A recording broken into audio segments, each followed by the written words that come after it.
What's going on, everybody? Oh man, Pony, you outdressed me tonight. Everything okay with Owen in the background? I hear Stephanie asking about Owen. Do we need to have a wellness check on Owen? Yeah, I got to text her to keep it down, please. Let's get Owen in the mix. We love Owen on this show. This is a big pro Owen program. I've hung out with Owen before. Enjoyed it thoroughly. Easy guy to get along with. Yeah. He good picking games against the spread guy again this year on the show. Better than you? Apparently he got up. He was down at 8 and now it's 8:30 and he got up. So not sure what I'm hearing right now, but Steph's on the case. Everything will be fine. Okay. Everything will be fine. Thank you, everybody, for hanging out. It's an Ask Us Anything edition of First and Pod. This will be, of course, a podcast, but subscribe, rate, review. If you're on the Scores YouTube page right now, you should tell a friend, and we appreciate you being loyal. Do we want to? How was your weekend, Pony? Good weekend? Everything good? Yeah. Amanda got COVID. I heard from my wife about your wife. She came back from New Orleans with it. So I extended my full-time dad responsibility from last week into the weekend. And things just continue to go swimmingly. I mean, I amaze myself actually as a parent. Just incredible stuff by me. Activities that I draw up, things that we do, playtime routines. It's easy. Yeah. Dominant stuff. We were watching old Super Bowls today. Stella was amazed at the job. I can't say the word of the team anymore, what the Washington team did in the second quarter against Denver in Super Bowl 22. She was amazed by that. And so, that was a big part of our day today. Didn't watch the Pro Bowl. I didn't watch the Pro Bowl, but there's a big NFL story developing in and around Chicago. Kingsbury going to Washington after some of the cowherd stuff that happened last week about Caleb and having some concerns about Chicago and being interested in DC and his hometown team. And they have the number 2 pick. And there is now like Tom Pelissero said that they'd have to trade multiple ones to move up from 2 to 1, which would blow up every draft chart in the history of draft charts to just move up one spot like that. Bill Barnwell said it would take a second and a fourth to move up from 2 to 1. That was more on like historical precedent. So that was not with any sort of Caleb tax, but there's an Atlantic Ocean sized gulf between those two trade proposals from two like very smart, informed people. And we had Cowherd on last week, and then I was talking to some other people. Caleb clearly values continuity.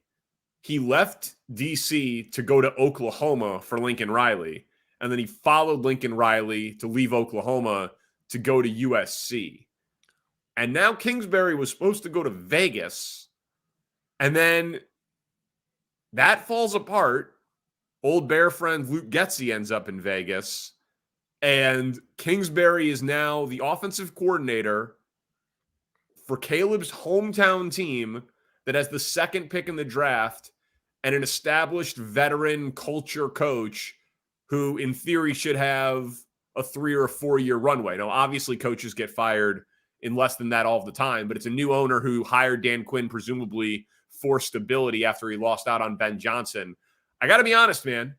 As a guy who was looking forward to Caleb Williams coming to Chicago, I have legit anxiety about Kingsbury going to his hometown team. All right, so come out and say it here. You laid it all out for me. I'm happy that you did that. I know we're on the Scores page, but for the podcast listeners that are not all in Chicago, I think that timeline and everything you laid out was some new information for me. I did not connect the Kingsbury dots when I saw that. I'm happy that you did that for us. But let's get down to brass tacks here. Do you think Caleb Williams plays for the Bears? I do. I don't believe that they could get – listen, if you could trade from 1 to 2 and get 3 first-round picks, if they think that Drake May is Justin Herbert, they will do that. Like, I don't believe that you could get that. But if you can, and they like Drake May, they will do that. Or if you can, and they don't like Drake May, and they like Justin Fields more than I think they do, they then would trade the second pick to Atlanta at 8 and turn the first overall pick into 4 or 5 first-round picks. So if they actually can get 3 firsts to move down from 1 to 2, they're going to do it. I don't believe that to be true. But as compelling as everything is, it sounds like you don't agree with it. Even though Coward is saying Caleb Williams could try to pull an Eli Manning, and even though they just hired his offensive assistant coach from USC to go to that team, you still think this is going to fall through, and they're just going to take Caleb Williams with the first pick. What I think is going to happen is that in the era of NIL and the modern empowered athlete, when we have a true number 1 pick, whereas like last year, Bryce and Stroud, they were fighting for number 1 overall. But if this was the Trevor Lawrence era, or obviously Andrew Luck, they might not pull an Eli Manning because Colin said that his camp told him that that's not what he wants to do. He doesn't want to be seen as the villain. He said that on our show. He will not pull an Eli. But I think that when Ryan Poles and the Bears are interviewing Caleb to find out about Caleb is going to be interviewing the Bears to find out about the Bears. That it's much more of an equal footing meeting than a job interview to decide if the Bears want to, quote unquote, hire Caleb Williams. So if the Bears don't have answers that are acceptable to Caleb Williams' camp, then yes, I could see a back channel deal of trade us to our hometown. We won't embarrass you publicly and say that we don't want to play for you. You don't embarrass us publicly and make us out to be the villain, but let's all work together here to make everybody happy. I don't think that's going to, I think Caleb Williams is going to be a Bear, but I do think that the paradigm has shifted and Caleb has more power than basically any number 1 pick that we've seen in recent history. Oh, I don't think he has more. He didn't have more than John Elway. Elway was going to go play with the Yankees. I mean, that was a long time ago, buddy. Yeah, but I was just going to say, I don't think that the villain thing exists. I don't think that John Elway was a villain because he wanted to find a way to make sure he didn't get to Baltimore. I don't think that Eli Manning's decision to not play for the Chargers followed him or has tainted his career whatsoever. It's not seen at all like it's a mark against him in his career resume or career biography. But Caleb, man, he exists in a weird, he's like oddly divisive. He's been like propped up by like extreme right-wing corners of the internet to make him out to be like soft because he paints his nails and he cried to his mom after games. What happened to masculinity? Like that's like a thing that orbits around Caleb Williams in a weird way. Obviously, we shouldn't ignore the racial component of being a black quarterback compared to those guys. They're always going to get a little bit more scrutiny and polarization. We've talked about that a lot with Lamar Jackson and how he was treated unfairly. Caleb is, I don't think, like his dad saying the thing to GQ that he could go back to the draft, like the unfounded stuff that he wanted equity in a team. There's a lot of stuff around Caleb Williams, some true, some not true and used against him that just, I don't know that I think he would be more of a villain than Eli or Elway, even though in an era of player empowerment, like what I've been saying on the air was if it was New England with the first pick and Washington had the second pick and the Bears had the 10th pick, I would be applauding him. I would be heartbroken as a Bears fan, but I would applaud him if he did it to another team. I think that's how the majority of people feel. I do too. In 2024, like in the social media age, yeah, athletes are scrutinized and criticized, and there's more access and visibility to the insane opinions that people have now than ever before.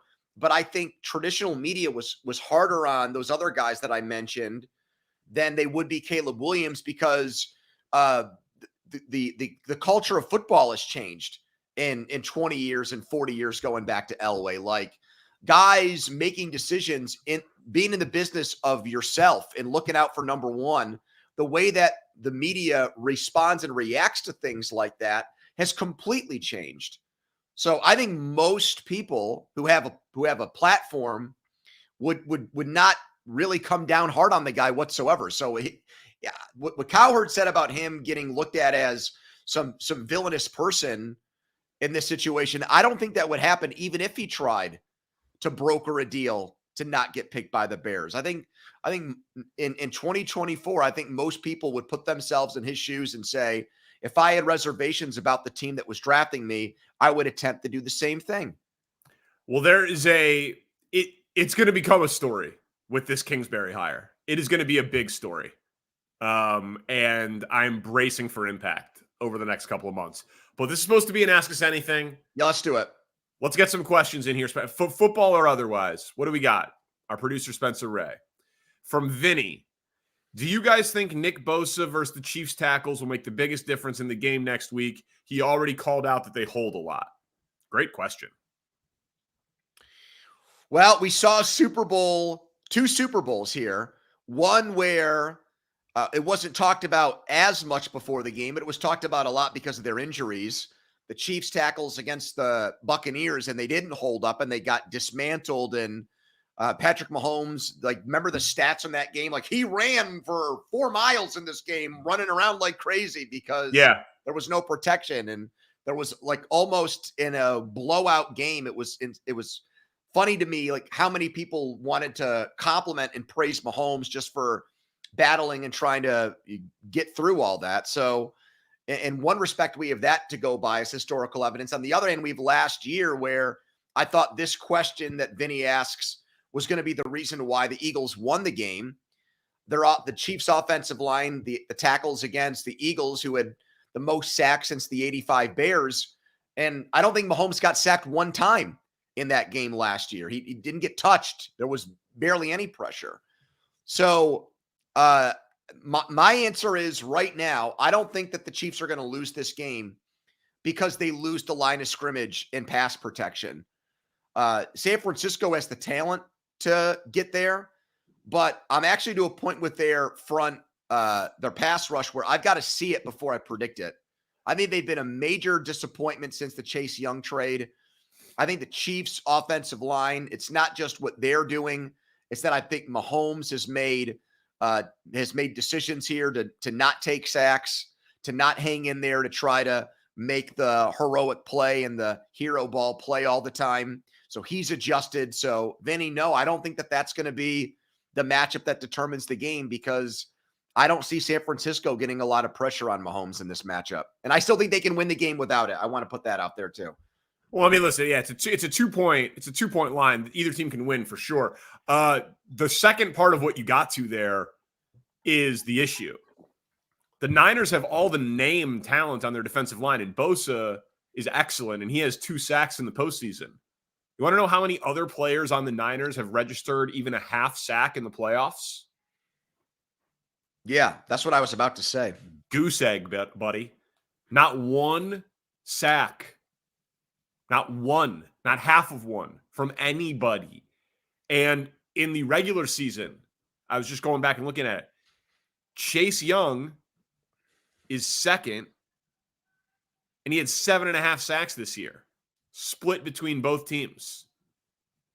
I know there's more to being a defensive lineman than just sacking the quarterback, and I don't have time to do all the advanced numbers right here as we're going live, but they have an incredible amount invested in that defensive line, as you mentioned, with Armstead and Bosa, and then trading for Chase Young, and they have not produced this year. So Mahomes has done such a good job of getting the ball out quick, and I like the gamesmanship of calling it out and trying to, elicit an extra holding call or two by Bosa, but that also reeks of desperation because he knows that his guys have not gotten home this year. He's gotten absolutely no help all year, and he's going to need help against that Chiefs offense. Good question. I'm going to put this out there. I think that there's a chance if the 49ers lose this game and they give up a lot of points in this game, that Steve Wilks could get fired after getting the 49ers or going with the 49ers to the Super Bowl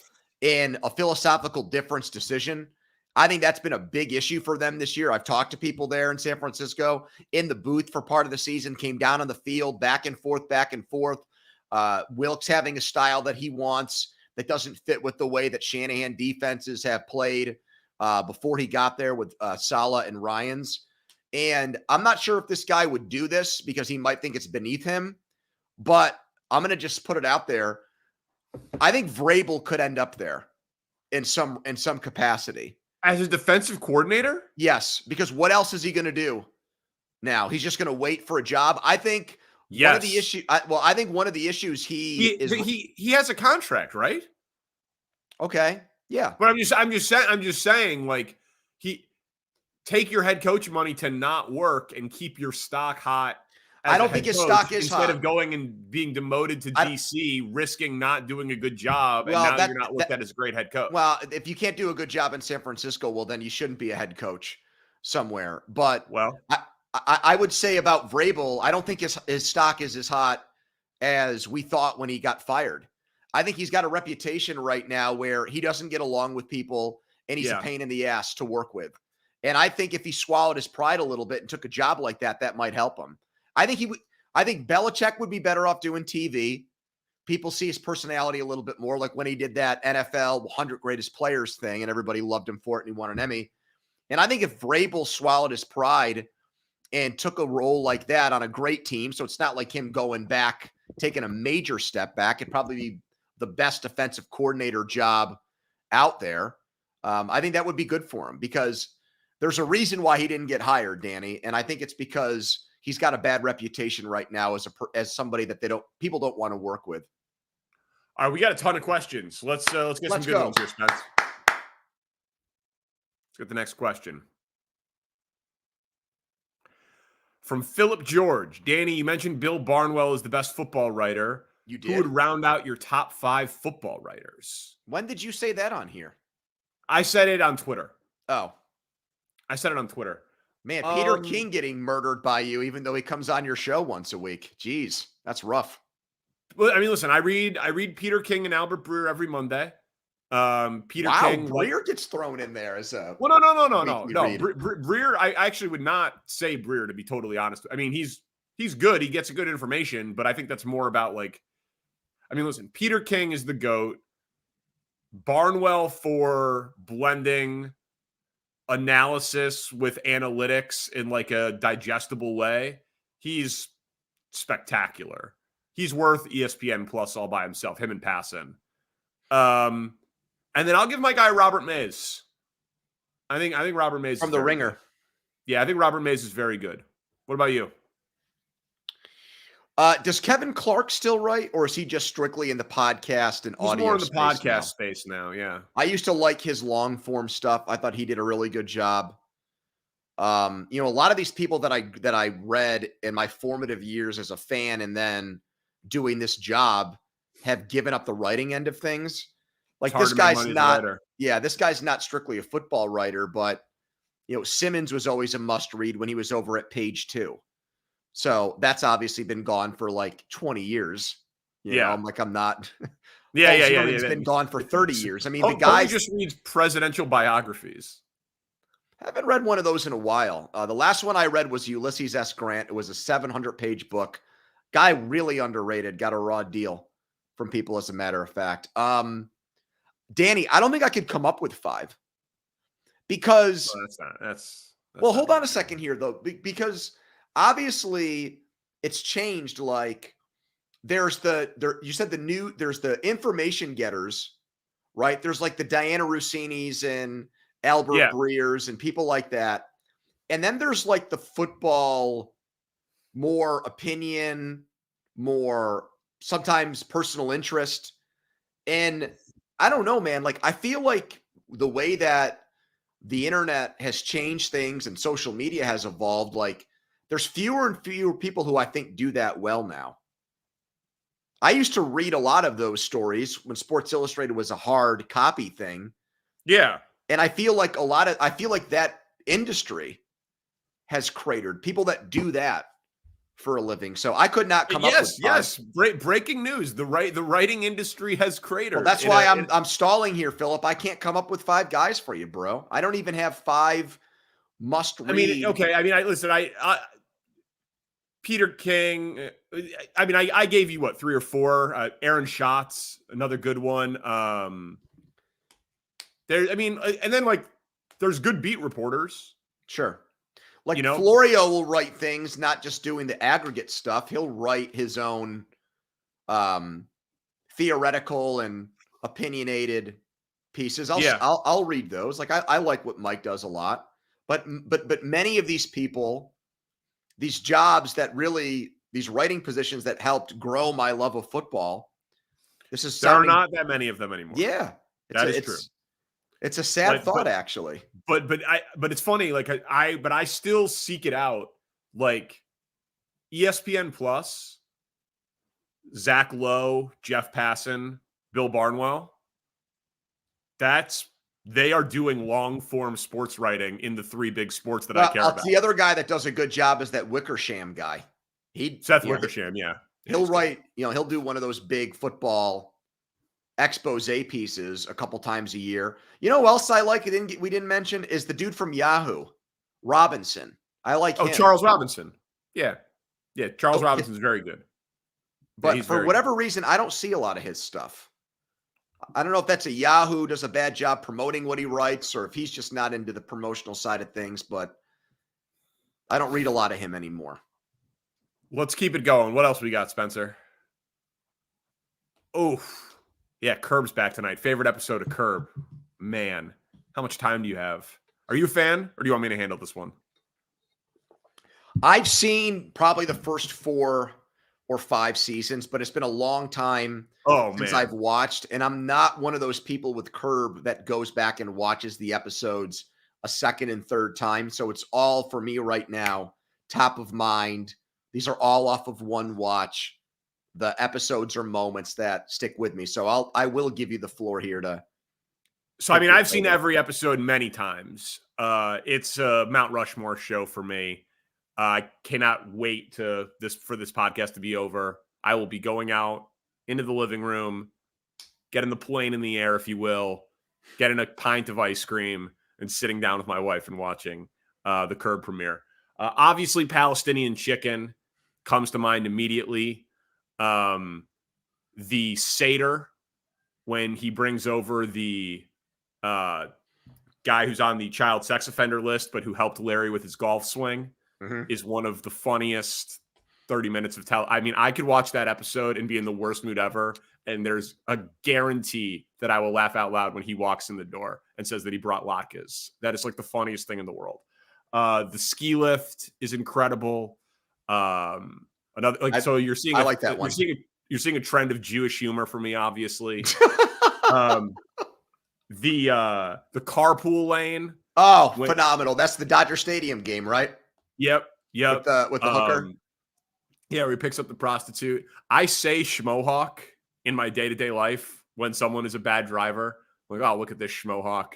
And then if someone's in the car, I'll be like, I taught him that, which is what Larry's dad says to him. So I love anything like that. And then one of my favorite moments in the history of the show is the finale of the season with the Blacks when they all leave and they all get pissed at Larry.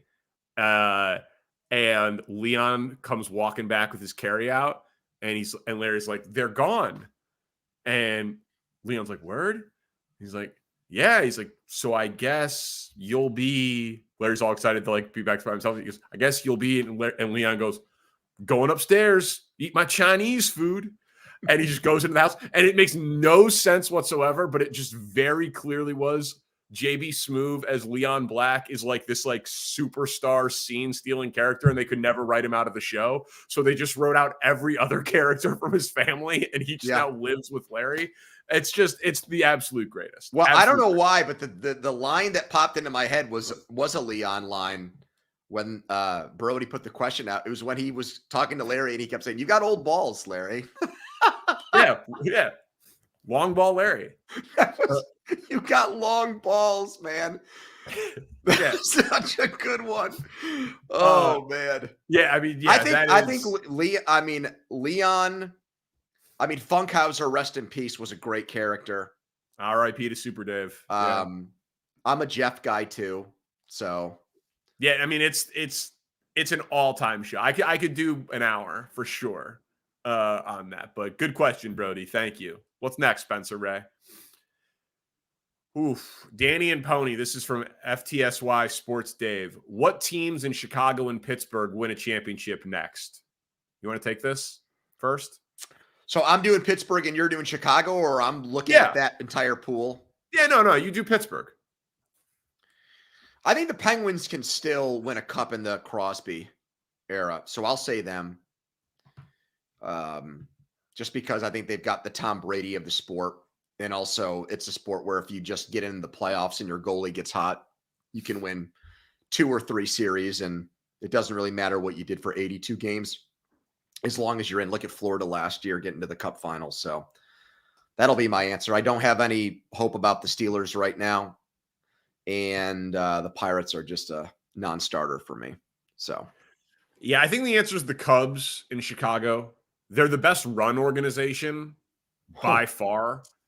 They're in a division where they outspend everybody and out-resource everybody.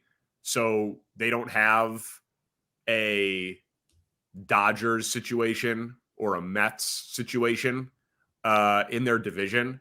So they, even if they don't spend as much money as people want them to locally, they still spend more than the Cardinals and the Brewers. I'm stunned by this answer, by the way.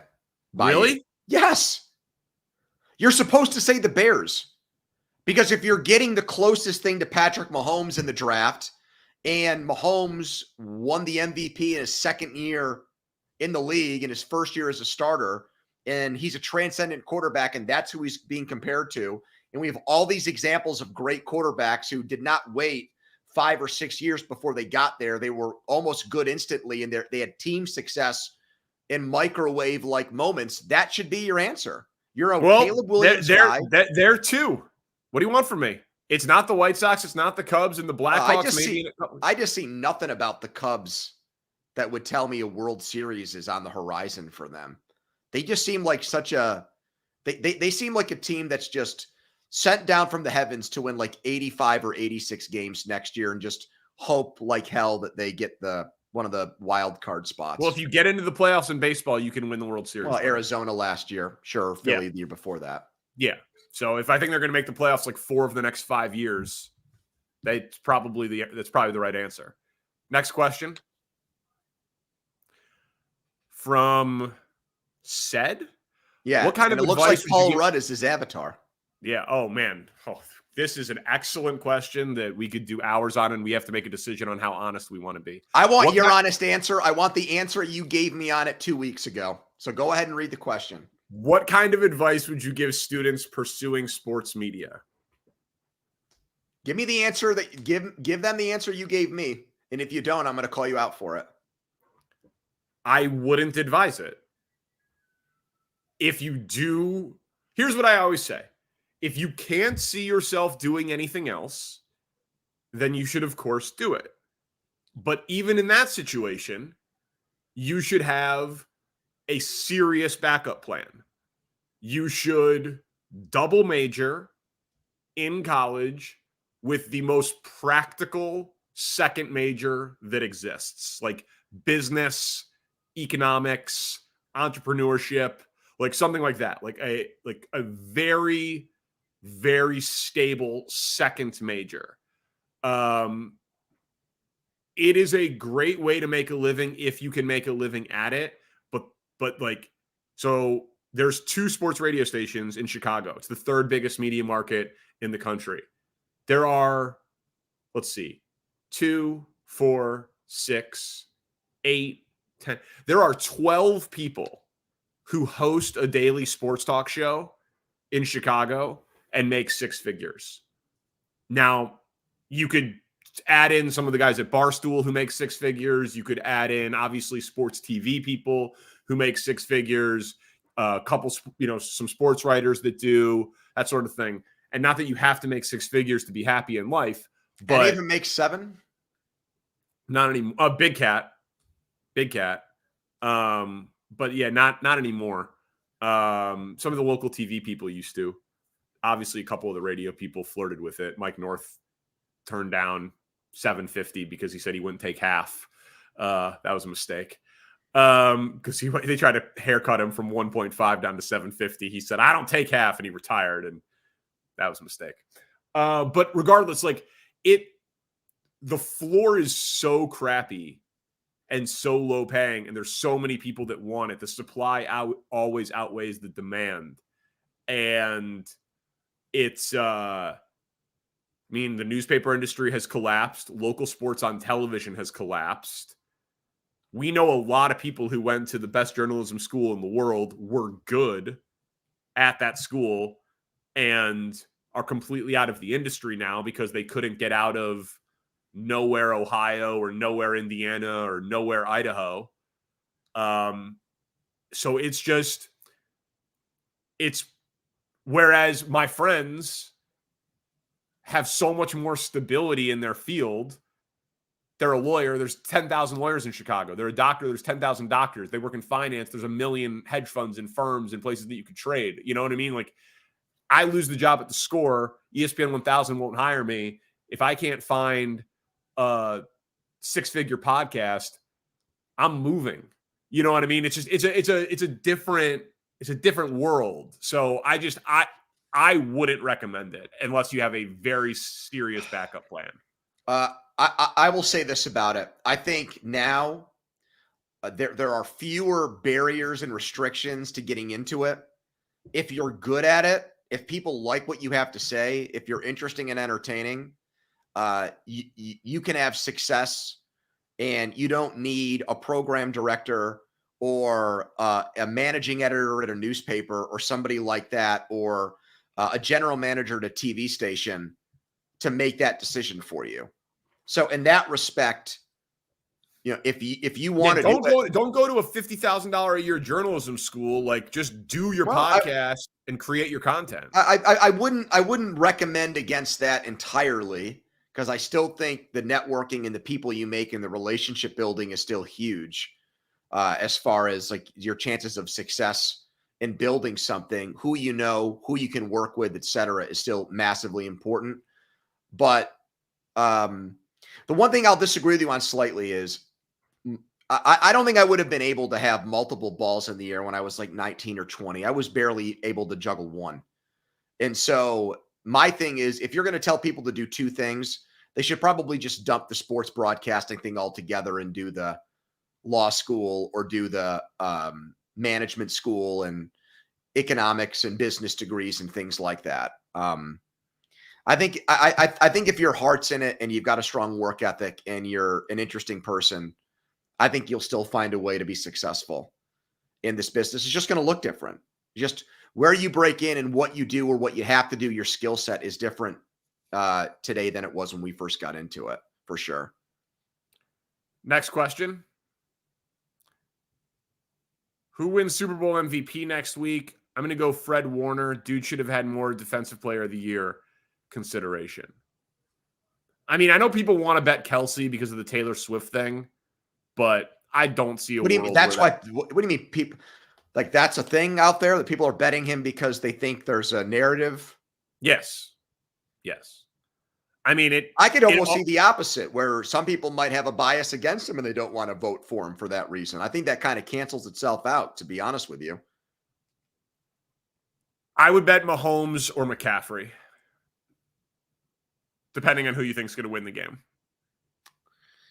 Well, let's go through it here for a second. We haven't had a defensive winner since Von Miller. That's 2015. Yep. The only other positions to win the award since Von Miller won it are wide receivers. Cooper Kupp won the Rams and Bengals Super Bowl MVP. Julian Edelman won an MVP award for the Rams and Patriots game. So running back hasn't won it since Terrell Davis. It's been mostly a quarterback thing.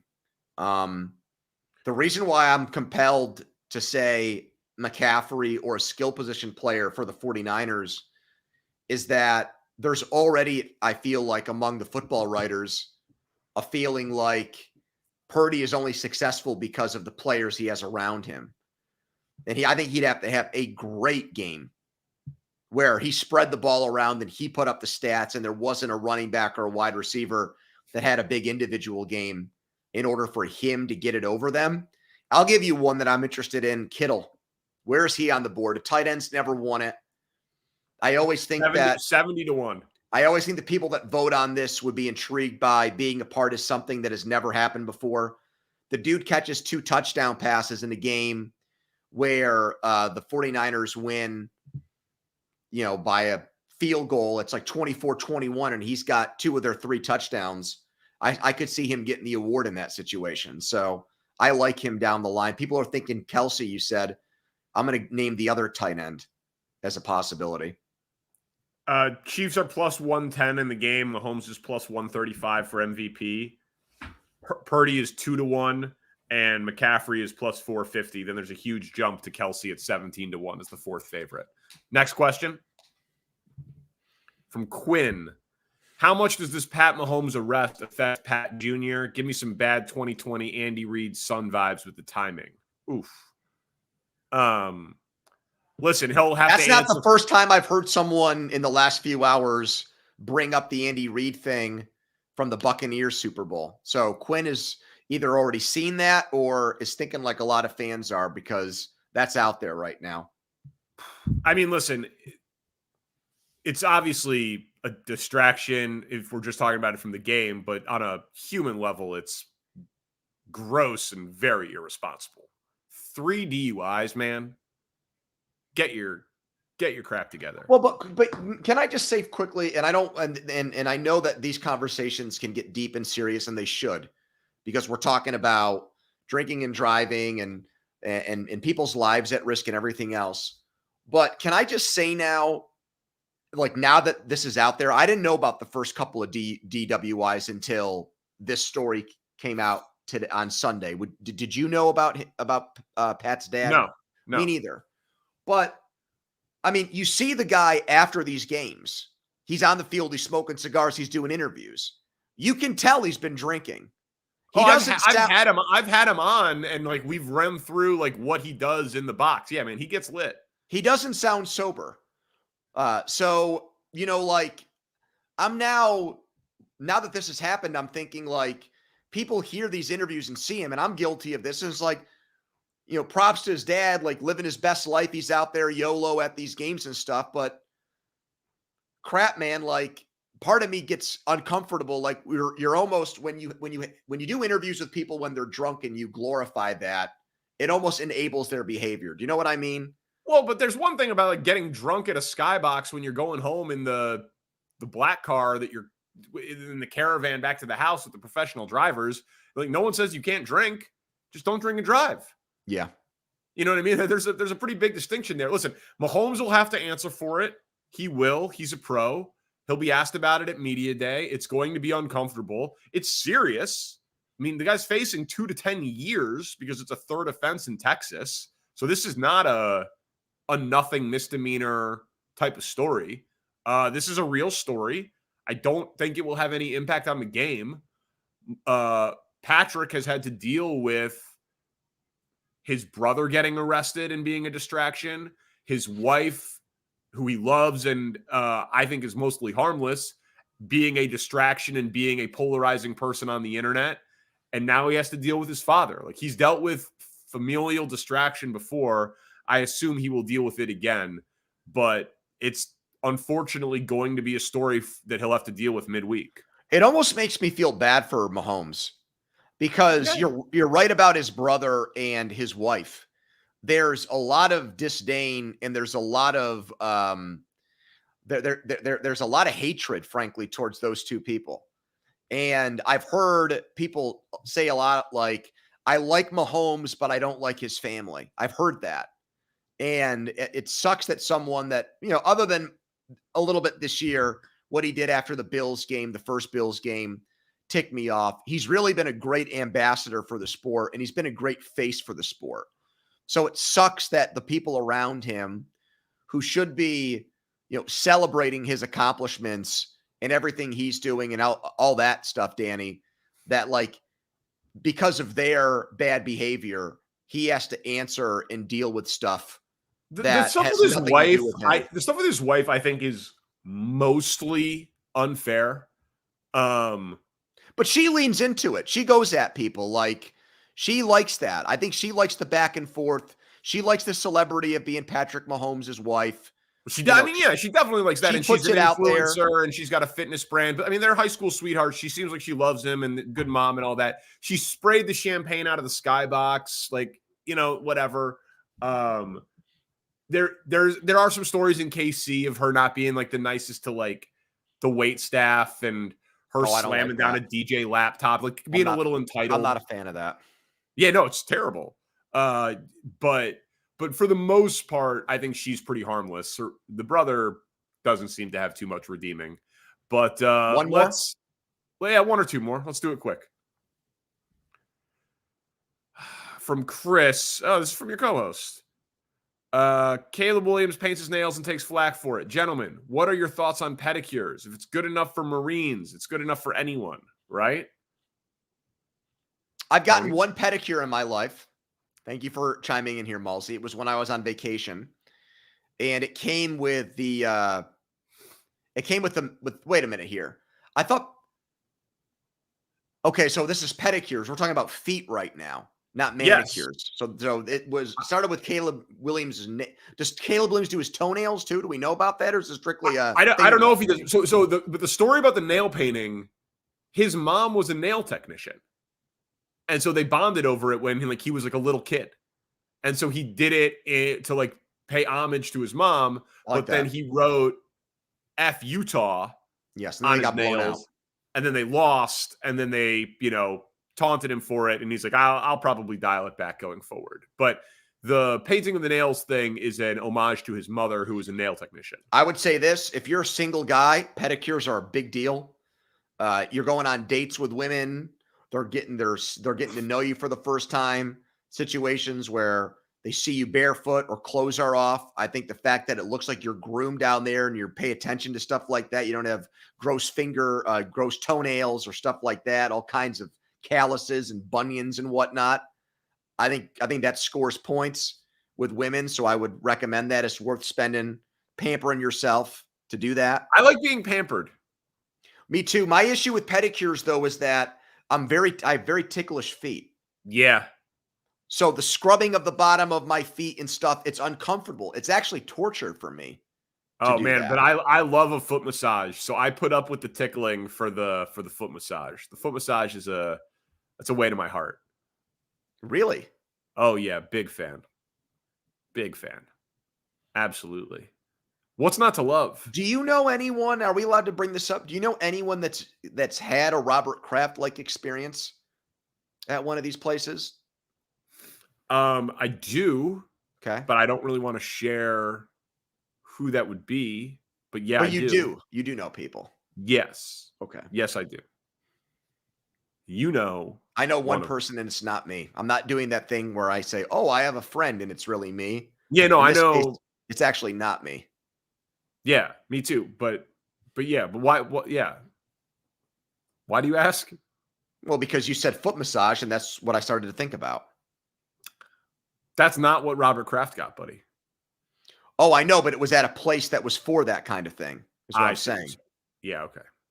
Yeah. No, I like when my wife gives me foot massage. He went there for a quote unquote foot massage. Is what I'm saying. I see. Okay. All right. Last one. One more, Spencer, from Jonathan.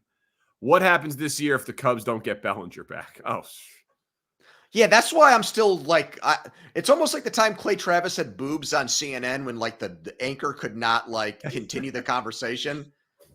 You're so high on Williams, and yet you went with like the most average major league. Like if we're power ranking major league teams, the Cubs are like 13th right now.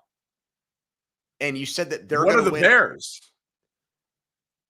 You're getting a quarterback that I think you're going to make the point on the air sometime in the next 2 months. By 2026 will be one of the 3 best players in the entire NFL.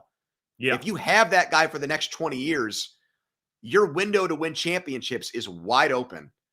The Cubs can't even make a deal with their best player to get him back. They will.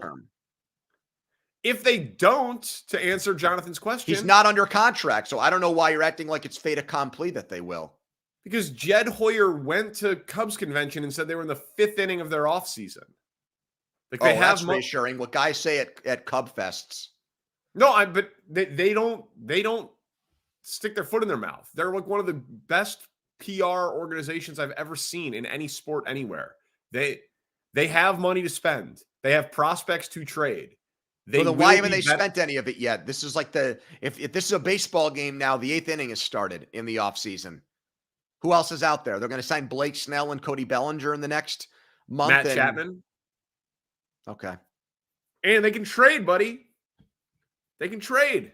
They got a top 5 farm system in baseball with a bunch of prospects who are outfielders, and they got Seiya and PCA and Happ in their outfield. Man, I'll tell you what. They got you drinking the Kool-Aid over there on the flagship station of the Cubs, buddy. They brought my guy Counsell in. Oh, that's the real reason. Yeah, it's a big reason, buddy. That's a big reason. Where was that transparency when this question got asked? Like, hey, the manager of the team is now a close family friend. I'm picking the Cubs. If you had said that a half hour ago, I wouldn't be making a bigger point about this. That's the real reason. I mean, they're going to. Has he been on the show yet? Say again? Has he been on the show yet? Yeah. Okay, good. Yeah, he's been on the show. Don't you worry, buddy. Don't you worry. Thank you to Spencer Ray. This was fun. Thanks to everyone who showed up. We appreciate you. Tell a friend about First and Pod. We'll talk to you Thursday. Start getting into the gambling and the Super Bowl preview. Peace.